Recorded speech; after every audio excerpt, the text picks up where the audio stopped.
அனைவருக்கும் வணக்கங்க. கேளுங்கள் தரப்பில் இன்றைக்கி 14வது வீடியோ போடுறேன். நான் பார்த்திங்கன்னா நம்மளுடைய நோக்கமே ஏழ்மையை நம்ம ஒழிக்கிறது தான் நம்ம நோக்கம்.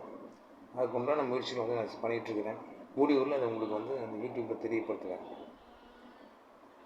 நீதிமொழிகள் 22ஆம் அதிகாரத்தில் பார்த்திங்கன்னா, தாழ்மைக்கும் கர்த்தருக்கு பயப்படுதலுக்கும் வரும் பலன் ஐஸ்வர்யமும் மகிமும் ஜீவனுமாம்.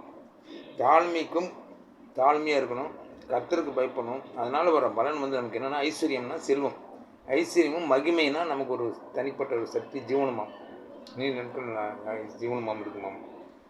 இது மூணுமே நமக்கு இருக்கும். எப்போ இருக்கும்?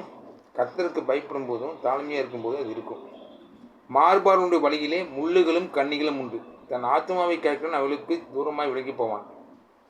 தன் ஆத்மாவை காக்கிறவன் அது காக்க முடியாது, தூரமாக விலகி போவான். மாறுபாடு உள்ள வழியில் உள்ள முள்ளும் கண்ணிகளும் உண்டாமா. பிள்ளையானவன் நடக்க வழியில் அவனை நடத்து, அவனை முதிர் வயதிலும் அதை விடாதிருப்பான். சின்ன வயசுலேயே நம்ம குழந்தைகளுக்கு நம்ம கற்றுக் கொடுத்துட்டோம்னா, வயசானாலும் அந்த பைபிள் படிக்கிறது இருக்கட்டும், நல்ல பழக்கம் இருக்கட்டும், வயசானாலும் அவன் அதை விடமாட்டான், அதை படிப்பான். அநியாயத்தை விதிக்கவன் வருத்தத்தை இருப்பான், அவன் உக்கிரத்தின் மீதார் ஒழியும். அநியாயத்தை விதிக்கவன் வருத்தத்தை தான் இருப்பான். கருணைக்கண்ணன் ஆசிரிக்கப்படுவான், அவன் தன் ஆகாரத்தில் தரித்திரம் கொடுக்கிறான். கருணைக்கண்ணன் ஆசிரிக்கப்படுவான், தன் ஆகாரத்தில் தரித்திரனுக்கும் கொடுக்கிறானாமா. இப்படி நீதிமொழிகள் நமக்கு சொல்லி கொடுக்குது. நீதிமொழிகள் 22ஆம் அதிகாரத்தில் இதெல்லாம் வருது நமக்கு. இப்படி நம்மளுடைய மனிதனாக பிறந்த நம்ம எப்பவும் வாழ்கிற வழியில் வாழ்ந்துட்டு இருக்கலாம், சரிங்களா? இருந்தாலும் கடவுளுக்கும் கீழ்ப்படிதல் இருக்கணும், கடவுளுக்கும் பயப்படணும். அப்படிங்கிறப்ப நம்ம குடும்பம் ஆசிரிக்கப்படும்.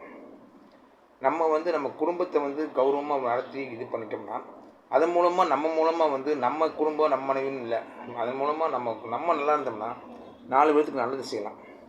அதான் மனிதத்தன்மை. இந்த மனிதத்தன்மை உலகமெல்லாம் கடவுள்கிட்ட வேண்டிக்கிறேன். உங்களுக்கு எல்லாத்துக்கும் இது உணர்த்திருச்சு. நன்றி, வணக்கம்.